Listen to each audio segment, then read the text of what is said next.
विज्ञान भारती 2 कक्षा 7 की अभ्यास कार्य पुस्तिका में हम लोग कंप्लीट करेंगे इकाई 9 जंतुओं एवं पौधों में परिवहन के प्रश्नों को।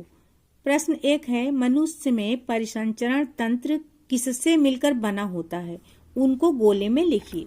ये देखिए यहाँ पे बीच में परिसंचरण तंत्र लिखा है और ये गोले बने हैं इसके 3 तरफ। तो परिसंचरण तंत्र मिलकर बनता है हृदय, रुधिर वाहिनियां और रुधिर से। वही हमें इन गोलों में भर देना है। दूसरे प्रश्न में हृदय का चित्र बना हुआ है और कह रहे हैं दिए गए चित्र में प्रदर्शित अंगों के नाम बॉक्स में लिखिए। तो यहाँ पर देखिए बस खाली हमें यहाँ पे 4 बॉक्स बने हैं, तो इन्हीं में अंगों के नाम लिख देना है। इस साइड में देखिए दायां अलिंद और दायां निलय। ऊपर का हिस्सा जो है 4 कक्ष होते हैं ना, ऊपर का हिस्सा अलिंद होता है। तो इधर जो दाईं तरफ है दायां अलिंद और जो बाईं तरफ है बायां अलिंद। नीचे के दोनों कक्ष निलय कहलाते हैं। तो दाईं तरफ वाला दायां निलय और बाईं तरफ वाला बायां निलय।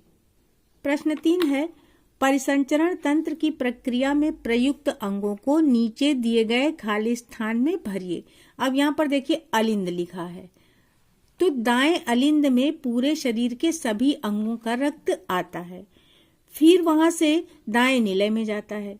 अब निलय क्या करता है, ये रक्त अशुद्ध है, कार्बन डाइऑक्साइड युक्त है, तो इसको भेज देता है फेफड़ों में।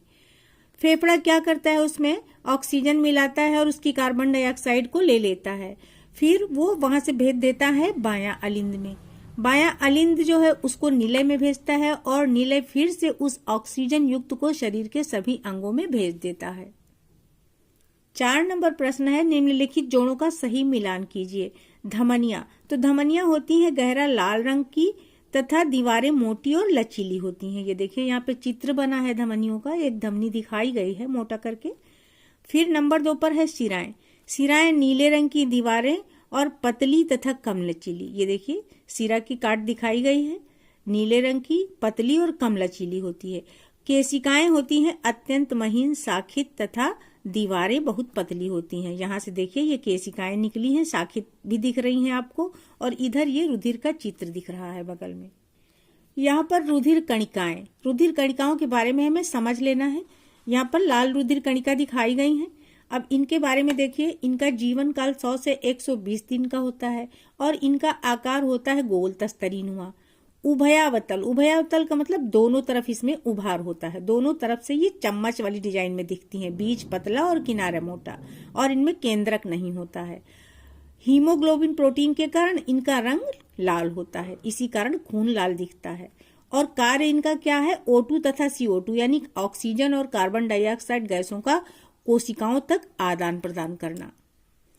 यहाँ पर श्वेत रुधिर कणिकाओं को दिखाया गया है। ये 2 तरह की बनी हुई है इसमें, एक तो कणिका युक्त होती हैं और दूसरी होती हैं कणिका रहित। अब इन श्वेत रुधिर कणिकाओं के बारे में देखिए, इनका जीवन काल होता है 1 से 4 दिन तक और ये रंगहीन होती हैं क्योंकि इनमें कोई वर्णक नहीं होता। अब देखिए इनमें केंद्रक है जबकि लाल रुधिर कणिकाओं में केंद्रक नहीं था।